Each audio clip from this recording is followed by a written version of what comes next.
नमस्कार दोस्तों, मैं मोहन शर्मा, आपका भाई, आपका दोस्त, मेरे सभी प्यारे भाई बहनों का आपके अपने YouTube channel Mohan Sharma life coach में तहे दिल से स्वागत है। दोस्तों, भले ही ना हो सर पर छत या ना हो बगल में बस्ता, कुछ सीखने का जुनून हो दिल में तो जरूर निकलता है रास्ता।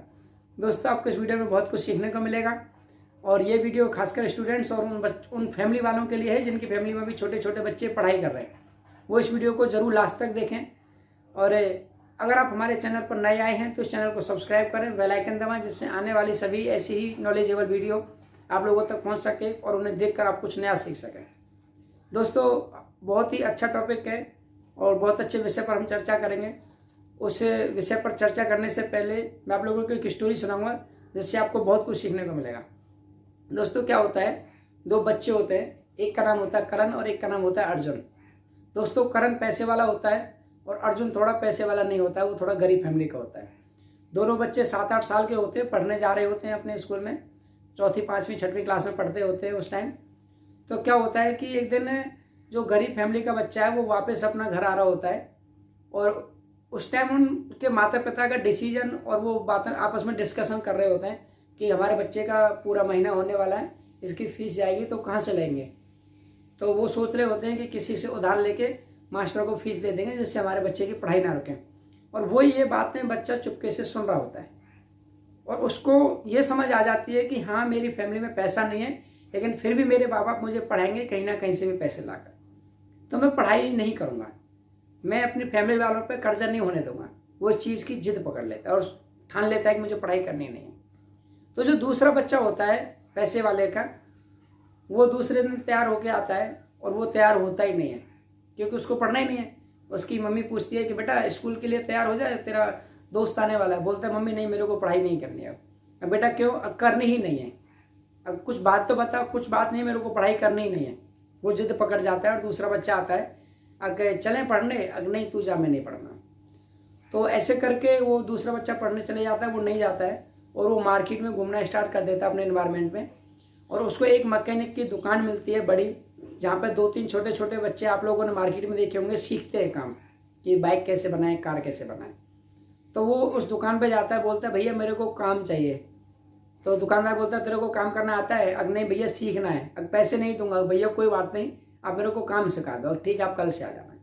तो दोस्तों, एक बच्चे की लाइन तो हो गई काम सीखना, कार मैकेनिक का। वो कार मैकेनिक बन रहा है, कार का काम सीखने जाना स्टार्ट कर दिया। और एक पढ़ाई कर रहा है। तो दोनों बच्चे अलग अलग फील्ड के हो गए हो। वो बच्चा पढ़ता रहता है, उसकी 8वीं पास होती है। वो जब तक वो 8वीं पास करता है तब तक वो बंदा धीरे धीरे छोटे मोटे काम सीख जाता है। यानी कि मैं ये कहूँ, कार का 80% बनाना वो लगभग सीख जाता है। दूसरा बच्चा पढ़ाई कर रहा होता है, दूसरा बच्चा कार मैकेनिक का काम सीख रहा होता है। दूसरे बच्चे की जो पैसे वाला उसकी 10वीं होती है, तब तक उस बच्चे की 10वीं होती है, तब तक वो फुल मैकेनिक बन जाता है कार का, प्रैक्टिकली नॉलेज लेके। तो दोस्तों, ऐसी काम चलता रहता है। एक बच्चे की 12वीं पास होती है, वो बच्चा अपनी खुद की दुकान खोल लेता है ऑटो पार्ट्स का सामान रख के। वो बच्चा मैकेनिक बनना चाहता है, दूसरा उसको देख करके कि फलाना मैकेनिक है, मैं भी मैकेनिक बनूंगा। तो वो पॉलिटेक्निक में एडमिशन ले लेता है। और दूसरा बच्चा क्या करता है, इतने वो पॉलिटेक्निक क्लियर करता है उतने वो उस दुकान को अपने बच्चों से कुछ 2-4 बच्चे हायर करके मार्केट्स में से, जैसे काम सीखने वाले होते हैं, उनकी सपोर्ट से वो उस दुकान को वर्कशॉप में कन्वर्ट कर देता है। तो क्या होता है कि पॉलिटेक्निक होने के बाद वो बच्चा नौकरी के लिए जाता है, नहीं मिलती है। फिर उसको कोई सलाह दे देता है कि तू बीटेक कर ले, उससे नौकरी अच्छी मिल जाएगी और अच्छी सैलरी वाली मिल जाएगी। तो वो बच्चा बीटेक करने लग जाता है और वो बच्चा अपना वर्कशॉप को ही बढ़ा रहा होता है, उसको बिजनेस को अपने आप को बड़ा खड़ा कर रहा होता है। तो उस बच्चे की बीटेक होती है। इतने टाइम में बीटेक उस बच्चे की होती है, उतने टाइम में उस बच्चे की जो दूसरा बच्चा था उसकी वर्कशॉप में 10-20-30 पॉलिटेक्निक बीटेक वाले लोग काम कर रहे होते हैं उस वर्कशॉप के अंदर। तो कुछ काफी दिन बाद जब वो दोनों दोस्त मिलते हैं आपस में, तो वो बीटेक वाला पर्सन बोलता है कि भाई मेरे को जॉब नहीं मिल रही है, मैंने बीटेक कर रखी है, मेरे 90% मार्क्स हैं और फिर भी मेरे को काम नहीं मिल रहा है। अगर आपकी नज़रों में कोई कंपनी हो, कोई काम हो तो मेरे को काम दिला दो। तो बच्चा बोलता है ठीक है, मैं काम दिला दूंगा, आप अपनी पढ़ाई के कल कागज़ लेके और मेरी वर्कशॉप पे आ जाना। तो ठीक है, मैं आ जाऊँगा। वो दूसरे दिन 10 बजे पहुँचता है अपने सारे पढ़ाई के कागज़ वगैरह लेके, और वर्कशॉप के साइड में एक ऑफिस होती है बढ़िया, शीशे वीशे की, एसी वेसी लगे होते हैं उसके अंदर। वो उसमें जैसे मे आई कमेंट बोलता है तो उसमें उस अनपढ़ बच्चे को बैठा हुआ देखता है। तो उसके पैरों नीचे से जमीन निकल जाती है कि ये इतना अनपढ़ है, इसने तो कुछ पढ़ाई लिखाई नहीं की, तो बहुत मजे की जिंदगी जी रहा है। चलो जानते हैं ऐसा क्यों, उसके मन में एक इच्छा पैदा हो जाती है। वो जाता है और अनपढ़ बच्चा बोलता है ठीक है आप बैठ जाइए, अच्छा आपने क्या पढ़ाई किया? मैंने बीटेक किया, मैंने पॉलिटेक्निक किया, मैकेनिकल ट्रेड से किया, बहुत अच्छे मार्क्स है मेरे, मतलब तारीफ डिग्री की करना स्टार्ट कर देता है। वो बोलता है इन डिग्रियों से मुझे कोई लेना देना नहीं है, आप इन्हें रख दो साइड में, आपको काम चाहिए तो आप मेरे को प्रैक्टिकल करके दिखाइए कि हाँ मेरे को मैकेनिक में ये काम आता है। तो अपनी वर्कशॉप में कुछ गाड़ी वगैरह का काम चल रहा होता है, उस पर भेज देता है, ठीक है तो ये करके देखा तेरी जॉब पक्की। वो जाता है और उससे वो काम नहीं होता क्योंकि उसके पास थ्योरेटिकल नॉलेज है ना कि प्रैक्टिकल नॉलेज। तो वो वापस आता है केबिन में और केबिन में आके बोलता है कि मेरे से नहीं हुआ, तेरे को मैं 20,000 रुपये दूंगा और तू मेरी वर्कशॉप में काम करना स्टार्ट कर और आगे दोनों भाई मिल करके काम करेंगे। तो दोस्तों इस स्टोरी से आपको सीखने को क्या मिला? यही ना कि उसकी डिग्री काम नहीं आई, या फिर ये सीखने को मिला होगा कि पढ़ाई लिखाई डिग्री बड़ी बात नहीं है, एक्सपीरियंस और प्रॉपर पर्टिकुलर किसी भी फील्ड में नॉलेज होनी जरूरी है, प्रैक्टिकल नॉलेज होनी जरूरी है। तो दोस्तों बात आती है एजुकेशन की कि एजुकेशन की वैल्यू है या नहीं है। एजुकेशन की वैल्यू है, हम ये नहीं कह सकते कि एजुकेशन की वैल्यू नहीं है, क्योंकि लोग पढ़ाई नहीं करेंगे, साइंटिस्ट नहीं बनेंगे, डॉक्टर्स नहीं बनेंगे, वकील नहीं बनेंगे तो हमारे केसों को कौन सॉल्व करेगा, हमारे मरीजों को कौन ठीक करेगा, या फिर मैं ये कहूँ हमारे इंडिया की मिसाइल्स और रॉकेट कौन लॉन्च करेगा, कौन क्रिएट करेगा, जरूरी है एजुकेशन।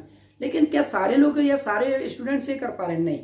तो मैं क्या समझू इसका मतलब 95% स्टूडेंट सिर्फ एजुकेशन की बेइज्जती कर रहे हैं, एजुकेशन को नीचा दिखा रहे हैं कि एजुकेशन की वैल्यू नहीं है। लेकिन एजुकेशन की वैल्यू है, मैं ये कभी नहीं कहूँगा आप लोगों से कि एजुकेशन की वैल्यू नहीं है, लेकिन एजुकेशन करनी कौन सी चाहिए ये जानना बहुत जरूरी है।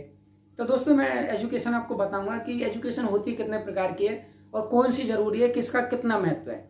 तो दोस्तों फर्स्ट नंबर की हमारी एजुकेशन होती है स्कूलिस्ट, जो में LKG UKG से लेकर 12th क्लास तक पढ़ाई जाती है। दोस्तों उसका कुछ खास बड़ा रोल नहीं है हमारी लाइफ में सफलता में, उसका सिर्फ इतना रोल है कि वो हमें बोलना सिखा देती है, हिंदी इंग्लिश पढ़ना सिखा देती है, मल्टीपल एडिशन सिखा देती है, और इसका कोई खास रोल नहीं है। सेकंड नंबर जो एजुकेशन होती है उसका नाम है प्रोफेशनलिस्ट, जो 12th क्लास से ऊपर किसी भी कॉलेज में जो कराई जाती है, as a BCom MCom BCA MCA MA etcetera etcetera. दोस्तों इनका रोल सिर्फ इतना है कि थोड़ा एक्स्ट्रा और अवेयर कर देती है कि हाँ हम अच्छे से ये समझ सकते हैं कि क्या सही है और क्या गलत है। और बात करें पैसे को लेकर के तो कोई खास बड़ा रोल नहीं निभाती कि हम प्रोफेशनलिस्ट एजुकेशन कर लेंगे तो हम करोड़पति अरबपति बन जाएंगे, या फिर हमारे ड्रीम्स और ड्रीम जो हमारी डिजायर है, जो हमारी नीड्स है उन्हें पूरी कर पाएंगे। कभी नहीं, ये कभी मत सोचना कि प्रोफेशनलिस्ट एजुकेशन से हम ऐसा कर सकते, कुछ नहीं हो सकता ऐसे। और आप देख भी रहे हैं मार्केट में, मेरे को बताने की जरूरत नहीं है कि बीटेक एमटेक पॉलिटेक्निक वाले लोग निठल्ले बैठे हुए, उन्हें 10,000 की नौकरी नहीं मिल रही है। तो इसका मतलब मैं सही कह रहा हूँ कि एजुकेशन की कोई खास वैल्यू नहीं है।